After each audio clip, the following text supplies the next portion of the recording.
أعوذ بالله من الشيطان الرجيم بسم الله الرحمن الرحیم وقال لهم نبیہم، اور کہا ان کے لیے ان کے نبی نے، ان اللہ قد بعث لکم، بے شک اللہ تعالیٰ نے تحقیق مبعوث فرمایا تمہارے لیے طالوت ملکا، طالوت کو بادشاہ، اللہ نے تمہارے لیے طالوت کو بادشاہ مقرر کیا ہے۔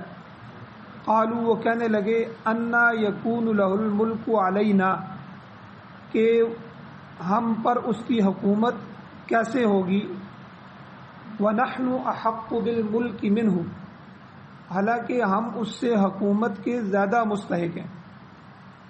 ولم یؤت سعۃ من المال، اور وہ مال میں وسعت بھی نہیں دیا گیا، مال بھی نہیں دیا گیا۔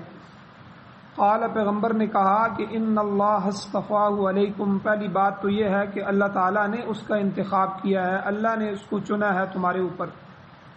اور دوسری بات ہے وزادہ بسطۃ فی العلم والجسم، اس کو علم اور جسم کی فراخی کے لحاظ سے بھی اللہ نے زیادہ کیا ہے۔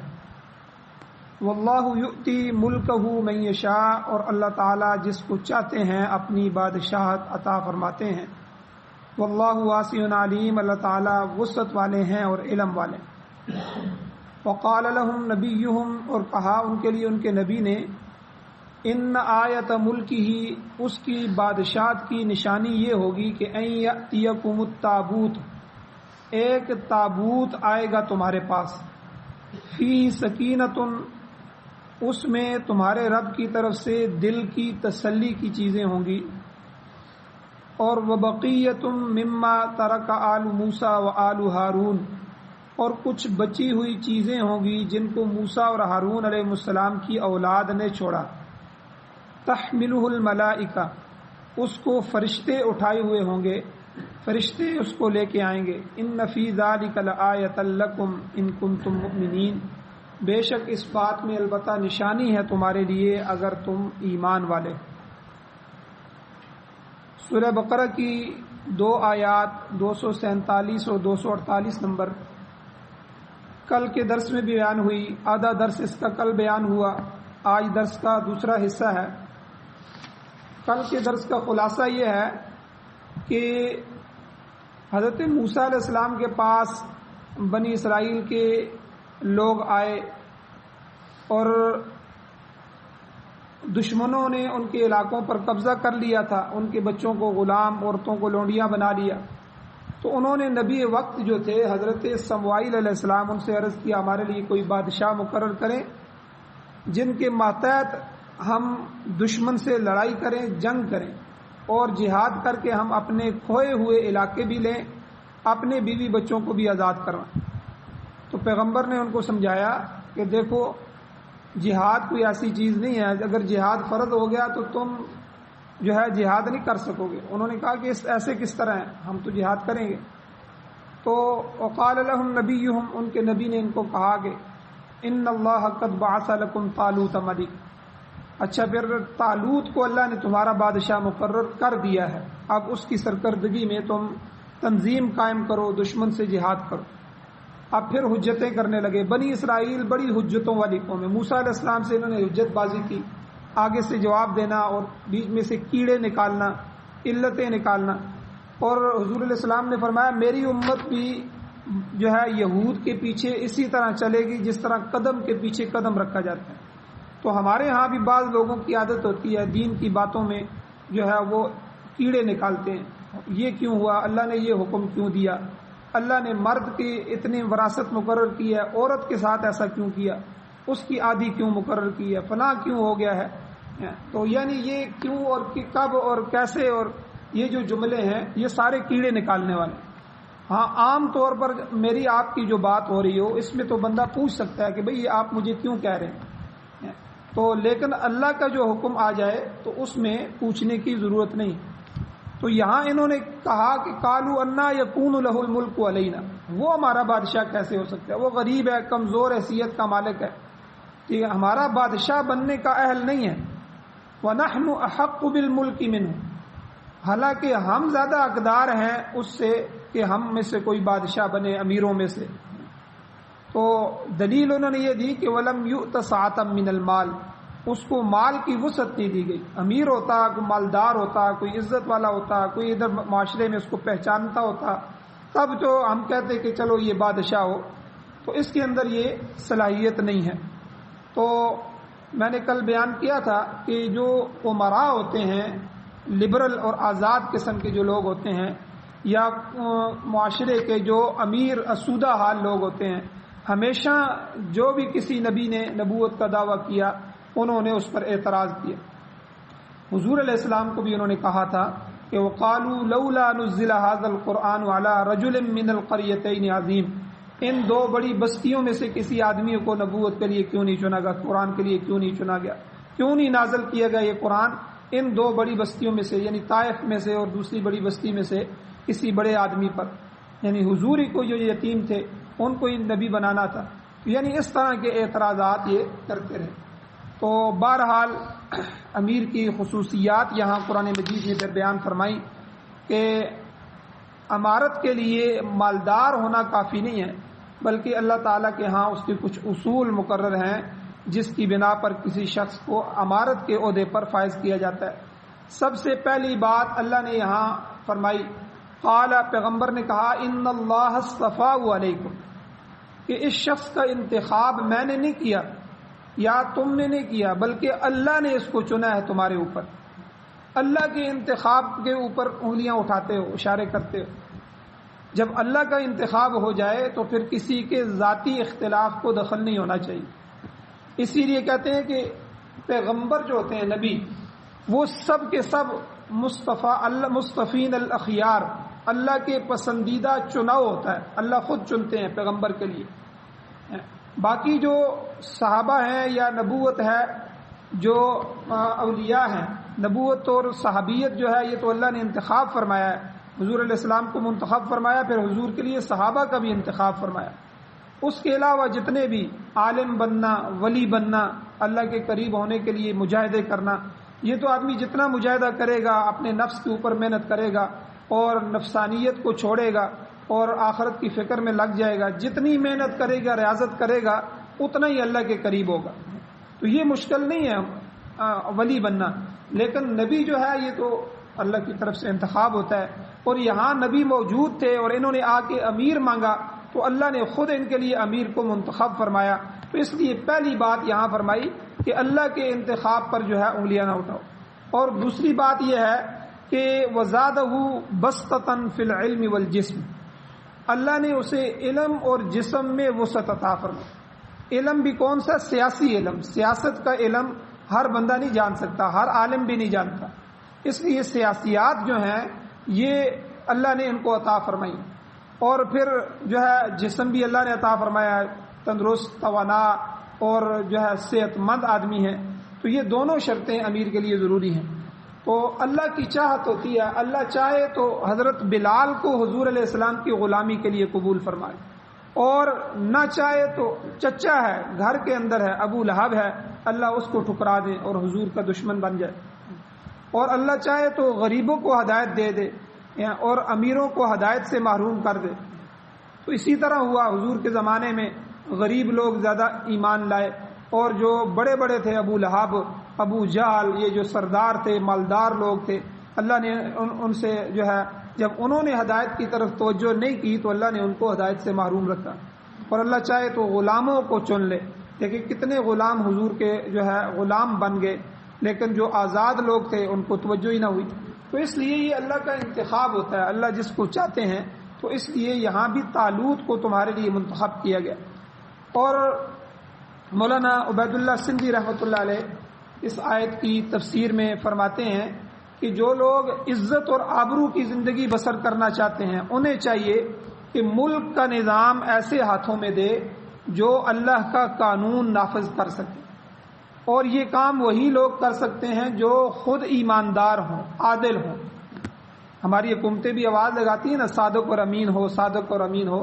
جو صادق اور امین ہو، سچا ہو اور امانت دار ہو، وہی جو ہے یہ حکومت چلا سکتا ہے. اور مولانا تشریف فرماتے ہیں کہ جن ممالک میں مسلمانوں کی اکثریت ہے وہ دل سے چاہتے ہیں کہ ان کے ملک میں اسلامی نظام ہو جائے. ہم بھی چاہتے ہیں، آپ بھی چاہتے ہیں. لیکن جب حکومت منتخب کرنے کا وقت آتا ہے تو ہمیشہ غلط فیصلہ کرتے ہیں، ڈاکوؤں کو اور عیاش لوگوں کو جو ہے وہ آگے لے کے آتے ہیں، ان کو منتخب کرتے ہیں۔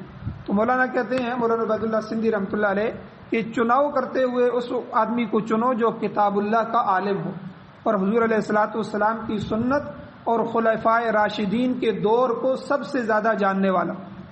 جو شخص کتاب و سنت اور آثار صحابہ سے واقف نہیں ہے وہ اسلامی نظام کیسے لائے گا؟ اور ہمارے ہاں ممبروں کی یہ حالت ہے کہ جب الیکشن کے دن قریب آتے ہیں تو یہ میڈیا والے بھی پہنچ جاتے ہیں اور کسی سے پوچھتے ہیں سورہ فاتحہ سناؤ، اس بیچارے کو سورہ فاتحہ کی نہیں پتہ، سورہ فاتحہ کہتے کسے ہیں، وہ آگے سے درود شریف سنا رہا ہوتا ہے۔ کسی کو کہتے ہیں درود شریف سناؤ تو وہ جو ہے قل هو اللہ احد پڑھ رہا ہوتا ہے۔ کسی سے پوچھتے ہیں کتنی نمازیں ہیں تو کوئی کہہ رہا ہوتا ہے 10 ہے، تو کوئی کہتا ہوتا ہے 12 ہے۔ یہ ہمارے ممبروں کی حالت ہے، جو ہے نا سلیکشن جن کی ہوتی ہے یا جنہوں نے کاغذ جمع کرائے ہوتے ہیں۔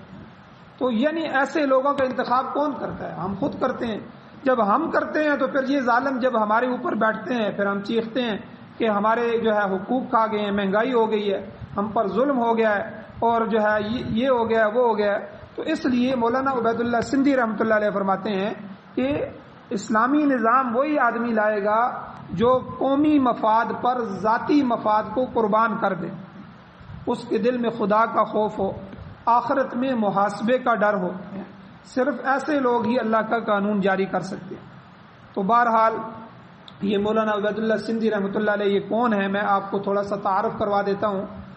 آپ اجتماعیات اور اقتصادیات کے ماہر تھے، ہمارے اکابرین میں سے گزرے ہیں، بڑوں میں سے گزرے ہیں۔ آپ سکھ تھے، سکھوں کے گھرانے میں پیدا ہوئے، اللہ تعالیٰ کو کچھ اور ہی منظور تھا۔ 16 سال کے بچے تھے کہ اللہ نے اسلام عطا فرما دی، 16 سال کی عمر میں مسلمان ہوئے، اور حضرت خواجہ محمد صدیق رحمۃ اللہ علیہ، یہ بہت بڑے اللہ والے تھے، پیر تھے، یہ ان کے پاس آئے اور ان کے دست اقدس پر انہوں نے بیعت فرمائی۔ خواجہ صاحب نے ان کو اپنا منہ بولا بیٹا بنا لیا اور اس عمر میں ان کا ختنہ کروایا، چونکہ اسلام میں ختنہ سنت ہے اور مسلمانوں کا ختنہ ہوتا ہے، تو یہ چونکہ بڑے ہو چکے تھے تو اس عمر میں ان کا ختنہ بھی کروایا۔ تو مولانا بھی آپ کو جو ہے خواجہ صاحب کو اپنا روحانی جو ہے سمجھتے تھے۔ تو حضرت خواجہ محمد صدیق رحمۃ اللہ علیہ اپنے زمانے کے بلند پایا بزرگوں میں سے تھے جن کے حضرت بیعت ہوئے۔ آپ اس طرح اندازہ لگائیں ان کا مقام یہ تھا جس طرح حضرت جنید بغدادی رحمۃ اللہ علیہ کا مقام تھا اولیاء میں۔ تو ان کے مریدین بہت سارے تھے، لیکن 2 مرید ایسے ہیں جن کا خاص میں تذکرہ کرتا ہوں۔ ایک مولانا غلام محمد دین پوری رحمۃ اللہ علیہ، یہ دین پور کی جو گدی ہے جو ہمارے بزرگوں میں سے ہیں، یہ حضرت کے خلفاء میں سے تھے۔ اور دوسرے حضرت مولانا سید تاج الدین امروٹی رحمۃ اللہ علیہ، امروٹ کے تھے۔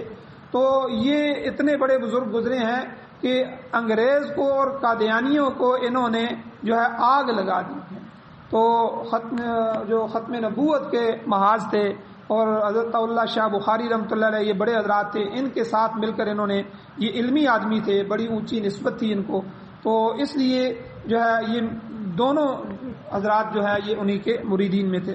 بہرحال حضرت تاج الدین جو امروٹی رحمۃ اللہ علیہ ہیں یہ اتنے بڑے عالم تھے، آپ خود اندازہ لگائیں، ان کے ہاتھ پر تقریباً 7000 ہندو اور سکھ مسلمان ہوئے، یعنی اتنے بڑے لوگ تھے یہ۔ تو شیخ الہند مولانا محمود الحسن رحمۃ اللہ علیہ کے یہ دوست تھے، اور انہی کی طرح انگریزوں کے سخت دشمن تھے، اور پھر آپ نے قید و بند کی سہولتیں بھی، تکلیفیں بھی برداشت کی۔ تو جب مولانا عبید اللہ سندھی رحمۃ اللہ علیہ علم حاصل کرنے کے لیے ہندوستان جانے لگے تو جو ان کے پیر تھے حضرت خواجہ محمد صدیق رحمۃ اللہ علیہ، انہوں نے ان کے حق میں دعا فرمائی کہ اے اللہ اس نوجوان کو کسی صحیح عالم دین کے پاس پہنچا دے۔ تو اللہ تعالیٰ نے ان کی دعا کو قبول فرمایا۔ چلتے چلتے مولانا عبید اللہ سندھی رحمۃ اللہ علیہ دارالعلوم دیوبند پہنچ گئے، اور حضرت مولانا شیخ الہند رحمۃ اللہ علیہ کی خدمت میں پہنچے، اور جتنے بھی علوم تھے انہوں نے حاصل کیے، اور حدیث کا درس انہوں نے حضرت مولانا رشید احمد گنگوئی رحمۃ اللہ علیہ سے گنگو شریف میں جا کر حاصل کیا۔ آپ مدرسہ دیوبند کے سرپرست بھی تھے، اور قیام گنگو میں تھا حضرت رشید احمد گنگوئی رحمۃ اللہ علیہ کا۔ مولانا سندھی عبید اللہ سندھی رحمۃ اللہ علیہ، ان کی ذہانت کا آپ اندازہ لگائیں کہ یہ خود لکھتے ہیں کہ علم میراث ہمارے ہاں یہ میراث جو ہے وراثت کے علم یہ سب سے مشکل ہے. تو علماء کے لیے یہ سب سے مشکل کتابیں ہیں کہ میراث کی جو ہے. تو اس لیے اس کی ایک کتاب ہے سراجی یہ مشکل ترین کتاب ہے. پورے سال 2 سال کے اندر علماء کو پڑھائی جاتی ہے. تو حضرت خود کہتے ہیں میں نے 2 گھنٹے میں یہ پوری کتاب یاد کر لی. اتنا اللہ نے ان کو حافظہ عطا فرمایا تھا. اور صحاح ستہ یعنی حدیث کی وہ 6 بڑی کتابیں صحاح ستہ جو ہیں ان میں سے ابن ماجہ اور نسائی یہ 2 بڑی کتابیں ہیں حدیث کی. پورے سال کے اندر یہ 2 کتابیں پڑھائی جاتی ہیں علماء کو. کہتے ہیں میں نے 2 دن میں ختم کر لی, حضرت سے پڑھ لی. تو بہرحال جب آپ علم حاصل کر کے واپس آئے تو دیکھا کہ پیر صاحب فوت ہو چکے ہیں, خواجہ محمد صدیق صاحب رحمۃ اللہ علیہ. تو انہوں نے جاتے جاتے پیر صاحب نے اپنے دونوں شاگردوں کو وصیت فرمائی تھی کہ جب عبید اللہ واپس آئے تو ان کو اپنے بیٹوں کی طرح سمجھا, اور ان دونوں حضرات نے ان پر بڑی شفقت فرمائی. تو بہرحال کہتے ہیں میں نے علم تو اتنے جلدی حاصل کیا, لیکن میں نے سیاست سیکھنے کے لیے شیخ الہند رحمۃ اللہ علیہ کے ساتھ 18 سال کا عرصہ گزارا. 18 سال جو ہے, کیونکہ شیخ الہند جو ہے وہ سیاست کے امام تھے. تو مولانا سندھی رحمۃ اللہ علیہ ان کا قد چھوٹا سا تھا, تو لیکن اللہ نے اتنی صلاحیت رکھی تھی کہ انگریز جیسا جابر حکمران بھی آپ سے ہمیشہ ڈرتا رہتا تھا. آپ کے پیچھے ہر وقت جاسوس لگے رہتے تھے. آپ 12 سال تک مکہ معظمہ میں رہائش پذیر رہے. عرب حکومت نے بھی سیاست میں حصہ لینے سے منع کر دیا تھا, پابندی لگا دی. اس کے باوجود بھی انگریزوں کو تسلی نہیں ہوتی, ہمیشہ ان کی طرف سے طوفان اٹھنے کا خطرہ رہتا تھا. انگریزوں نے ایک مولوی کو جاسوس بنا کر مکہ مکرمہ بھیج دیا کہ ان کی جاسوسی کرتے رہیں, ہمیں بتاتے رہیں. تو آپ کو جب پتہ چلا تو فرمایا بڑے افسوس کا مقام ہے کہ اللہ کے گھر میں بھی تم مجھے نہیں چھوڑتے, یہاں بھی میرا پیچھا کر رہے. تو بہرحال آپ ان کی جو تحریک تھی, تحریک ریشمی رومال, یہ ہماری تحریک بہت بڑی تحریک تھی جس نے انگریزوں کی جڑوں کو کھوکھلا کر دیا. تو اسی لیے مولانا عبید اللہ سندھی رحمۃ اللہ علیہ اس کے باوجود کہ انگریز نے ان پر پیرے بٹھائے ہوئے تھے, آخری وقت میں تقسیم ہند جب ہوا, ہندوستان تقسیم ہوا, پاکستان بنا, ہندوستان بنا, تو اس سے 5 سال پہلے مولانا عبید اللہ سندھی رحمۃ اللہ علیہ ایک بڑی تقریر کی, بڑے جلسے میں یہ الفاظ کہے. انہوں نے کہا, کلکتہ کے اندر تقریر کرتے ہوئے کہا کہ میں نے انگریز کی سلطنت کی جڑیں کھوکھلی کر دی, اب یہ اس ملک میں نہیں رہ سکتا. لوگ بڑے حیران ہوئے کہ 100 سال سے زیادہ اس کو یہاں ہو گیا, یہ انگریز کیسے نکلے گا, اور حضرت کیا فرما رہے ہیں. اور فرمایا کہ اگر یہ زیادہ عرصہ اب ہندوستان میں ٹھہر گیا تو میں مر گیا تو میری قبر پہ آ کے تھوک دینا. یعنی اتنا بڑا فیصلہ عبید اللہ سندھی رحمۃ اللہ علیہ نے اعلان کیا, اور واقعی اسی طرح ہوا. پھر 2 سال بھی اس کے بعد انگریز نہیں ٹھہر سکا, اور پھر تقسیم ہند ہو گیا, ہندوستان تقسیم ہو گیا. تو بہرحال یہ اتنے بڑے اکابر تھے ہمارے, یہ بڑے لوگ تھے جنہوں نے دین کے لیے بڑی کوششیں فرمائیں. تو بہرحال اس آیت سے یہ بات واضح ہوتی ہے کہ خلافت کے لیے, امارت کے لیے اعلیٰ خاندان کا ہونا اور خلیفہ کے پاس مال و دولت کا ہونا کوئی شرط نہیں ہے. بلکہ میں کل کی خبر دیکھ رہا تھا, اللہ کے میں فیصلوں پر قربان جاؤں کہ اللہ کتنی عزت دیتے ہیں کہ پکتیا اور پکتیکا یہ صوبے ہیں افغانستان کے, ان صوبوں کا جن کو DIG بنایا گیا ہے, صوبے کا جو بڑا بنایا گیا ہے, اور جن کو گورنر بنایا گیا ہے, وہ دنیا کی کوئی تعلیم نہیں جانتے. ہمارے ہاں تو یہ ہے نا جی, بچہ پڑھے گا, دنیا کی اتنی تعلیم حاصل کرے گا, پھر جا کے وہ DIG بنے گا, فلاں ہے فلاں. بھائی DIG اور ان محکموں کے لیے ایماندار آدمی کا ہونا ضروری ہے. اور عجیب بات ہے, اسمبلی میں جانے کے لیے میٹرک بھی ضروری نہیں ہے. جس کے لیے سب کچھ ہونا ضروری ہے, علم ہونا ضروری ہے, تو کئیوں کی ڈگریاں جعلی نکل رہی ہیں, کئیوں کے کیا معاملات ہو رہے ہیں جو اسمبلی کے ممبر ہیں. لیکن جو ہے ان عہدوں کے لیے بھائی ایک ایماندار افسر جو ہے وہ بھی پورے ملک کا نظام سنبھال سکتا ہے, اس کے لیے دنیا کی تعلیم کی کوئی ضرورت نہیں ہے. ہاں لکھنا پڑھنا جانتا ہو, لکھنا پڑھنا لکھ سکے, پڑھ سکے, حساب کتاب کر سکے, 5 7 8 کلاسیں بھی اس کے لیے کافی ہیں, تو وہ بھی لکھنے پڑھنے کے لیے. تو اگر سکول نہ پڑھے, ویسے ہی کسی سے لکھ لے. پہلے ہمارے ہندوستان میں سکول نہیں ہوتے تھے, مدارس میں ہی لکھنا پڑھنا جان لیتے تھے, بلکہ اپنے گھروں میں یہ چھوٹی چھوٹی کتابیں والدین سے بچے پڑھ لیتے تھے.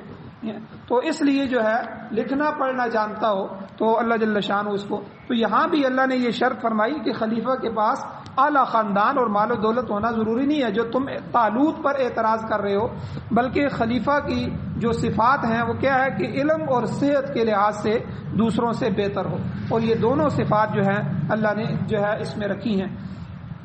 بہرحال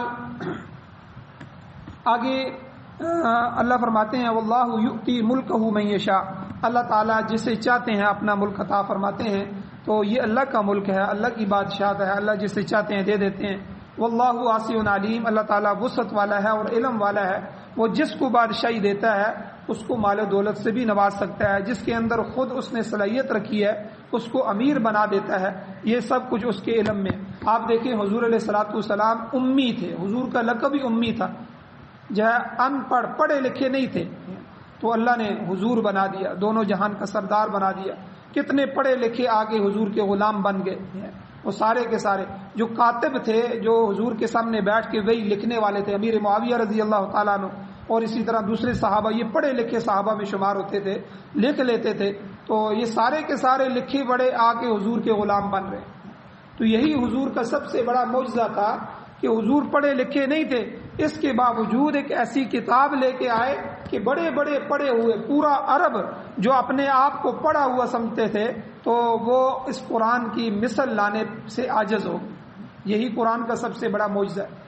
تو اس لیے کئی دفعہ اللہ جل شانہ ایسی صلاحیتیں عطا فرماتے ہیں کئی جو پڑھے لکھے نہیں ہوتے ان کو بھی، کہ وہ پورے پورے ملک چلانے کی صلاحیت رکھتے ہیں۔ تو بہرحال یہاں اللہ کے نبی نے اللہ کے حکم سے اپنے قوم کے سامنے یہ کہا اور ایک معجزانہ نشانی کا اظہار فرمایا کہ تاکہ ان کو تسلی ہو جائے کہ طالوت کے متعلق اللہ تعالیٰ کا انتخاب بالکل درست ہے، قوم اس میں شک میں نہ پڑے۔ تو قوم جانتی تھی کہ جب دشمن نے ان پر غلبہ حاصل کیا تھا تو سلیمان علیہ السلام کے زمانے کا وہ مقدس صندوق جو تھا وہ بھی وہ جو جنہوں نے حملہ کیا تھا وہ اٹھا کر لے گئے، اور وہاں قریہ پاریم ہے وہاں جا کر انہوں نے رکھ دیا، جس میں کیا تھا، اس صندوق میں کیا تھا، آل موسیٰ و آل ہارون، یعنی حضرت موسیٰ علیہ السلام اور حضرت ہارون علیہ السلام کی تبرکات تھے، جن میں حضرت موسیٰ علیہ السلام کی لاٹھی تھی اور حضرت موسیٰ علیہ السلام کی جو تختیاں تھیں، تورات کے جو اصل حصے تھے ان میں سے کچھ حصے تھے، حضرت موسیٰ حضرت ہارون علیہ السلام کا لباس تھا اور آپ کے پاپوش تھے وغیرہ وغیرہ، ایسی برکت کی چیزیں تھیں جو اس صندوق میں تھی۔ تو یہ بنی اسرائیل کے لیے بڑا ایک جو ہے اہم صندوق تھا، برکت والا صندوق تھا، اور سفر اور حضر میں اسے ساتھ رکھتے تھے اور ہمیشہ جنگ میں اس کو ساتھ رکھتے تھے، اللہ تعالیٰ سے اسی تابوت کی برکت سے دعا مانگتے تھے، اللہ ان کو فتح عطا فرما دیتے تھے، تو اس کو تابوت سکینہ کہتے تھے۔ تو یاد رکھیں تبرکات جو ہیں، جو بزرگ ہیں، جو اصل بزرگ ہیں، جو حقیقی بزرگ ہیں، ان کے تبرکات سے انکار نہیں کیا جا سکتا۔ حضور علیہ السلام کے جو بال تھے صحابہ ان کو اپنے پاس محفوظ رکھتے، کئی صحابہ کے پاس حضور کے بال تھے، حضور کا پسینہ شیشیوں میں بند کر کے رکھا ہوا تھا، بلکہ حضرت خالد بن ولید رضی اللہ تعالیٰ عنہ کی ٹوپی میں حضور علیہ السلام کے بال سلے ہوئے تھے۔ تو یعنی یہ سارے تبرکات ہیں۔ تو کوئی حقیقی بزرگ کوئی بہت بڑا عالم ہو، اگر واقعی وہ بہت بڑا ہے اور سنت کا متبع ہے، قرآن و حدیث پر عمل کرنے والا ہے اور اللہ والا ہے، تو اس کے تبرکات بھی ہو سکتے ہیں۔ بلکہ صحابہ کے بارے میں یہ آتا ہے کہ حضور علیہ السلام کے وضو کا پانی وہ بھی اٹھا کے پی لیتے تھے، اپنے جسم پہ ملتے تھے، بلکہ حضور کا تھوک مبارک جو ہے وہ بھی اپنے جسم پہ مل لیتے تھے۔ تو اس لیے یہ ساری کی ساری چیزیں تبرکات میں ہیں۔ تو یہ جو تابوت سکینہ تھا یہ بھی تبرکات تھا، حضرت سلیمان علیہ السلام اور حضرت موسیٰ حضرت ہارون علیہ السلام کی چیزیں اس میں پڑی ہوئی تھیں۔ تو جب اس قوم نے ان پر حملہ کیا تو جہاں ان کے بچوں کو غلام بنایا، عورتوں کو لے گئے، وہاں یہ تابوت بھی اٹھا کے وہ لے۔ اب اس نبی نے کہا کہ اچھا تم طالوت کو تمہارے اوپر میں بادشاہ مقرر کرتا ہوں، اس کی نشانی میں تمہیں بتاؤں، ان آیت ملک ہی، اس کے جو اللہ نے ان کو بادشاہ مقرر کیا ہے، ان کے بادشاہ ہونے کی نشانی یہ ہوگی ان یأتیکم التابوت، وہ تابوت وہ صندوق خود بخود تمہارے پاس آ جائے، فیہ سکینۃ من ربکم، اس میں تمہارے رب کی طرف سے تسکین قلب ہوگا، تمہارے دل کے سکون کی چیزیں ہوگی، اور کیا ہوگا، وبقیۃ مما ترک آل موسیٰ و آل ہارون، کچھ بچی کچھ ہی چیزیں ہوں گی جنہیں حضرت موسیٰ حضرت ہارون علیہ السلام کی اولاد نے چھوڑا ہوگا، یہی وہ تبرکات ہیں، تحملہ الملائکہ، فرشتے اسے اٹھا کر لائیں گے۔ یہ نشانی ہوگی طالوت کی کہ اللہ نے اس کو تمہارے لیے منتخب فرمایا۔ اور یہ صندوق روایات میں آتا ہے کہ 20 سال تک دشمن کے قبضے میں رہا۔ اللہ تعالیٰ کی قدرت دیکھیں کہ وہ تابوت لے کر وہ جس بستی میں بھی جاتے، وہ دشمن جس بستی میں جو ہے اس کو رکھتے، وہاں وبا پھوٹ پڑتی، بیماری پھوٹ پڑتی اور وہ بستی تباہ ہو جاتی۔ اس طرح ان کی 5 بستیاں جو ہیں وہ تباہ ہو گئی۔ اب ان لوگوں نے فیصلہ کیا کہ اس صندوق سے کسی طرح جان چھڑائیں۔ ادھر اللہ نے وہی نازل فرمائی کہ یہ نشانی ہوگی، ادھر صندوق کی وجہ سے یہ حالات پیدا ہو گئے۔ تو اب انہوں نے سوچا کہ کسی طرح اس صندوق کو یہاں سے نکالنا چاہیے، تو انہوں نے صندوق کو بیل گاڑی پر رکھ کر بیلوں کو ایک طرف ہانک دیا کہ یہ نکل جائیں گے کس طرف۔ چلتے چلتے یہ طالوت کے دروازے پر پہنچ گئے۔ اس طرح یہ صندوق ان کے پاس آ گیا۔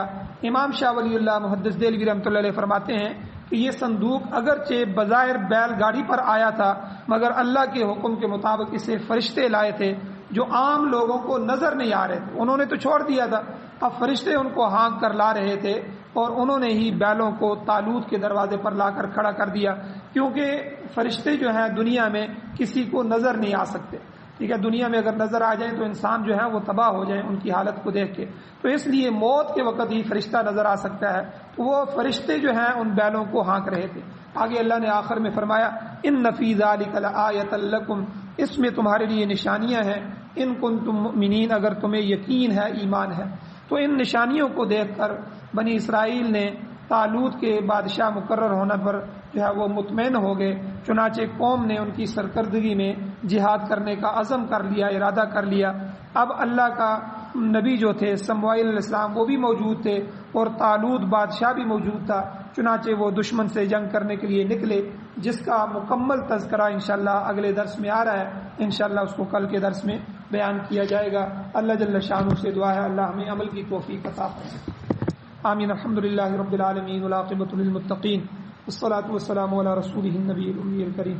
اللهم ربنا آتنا في الدنيا حسنة وفي الآخرة حسنة وقنا عذاب النار رب اغفر وارحم وانت خیر الراحمین۔ یا اللہ ہماری کمیوں کوتاہیوں کو معاف فرمائیے، درگزر فرمائیے، صغیرہ کبیرہ گناہوں کو معاف فرمائیے، قرآن و سنت سے محبت نصیب فرمائیے، قرآن و سنت کا غلبہ نصیب فرمائیے، قرآن و سنت کو بطور آئین، بطور دستور، بطور ضابطہ حیات ہمیں نصیب فرمائیے۔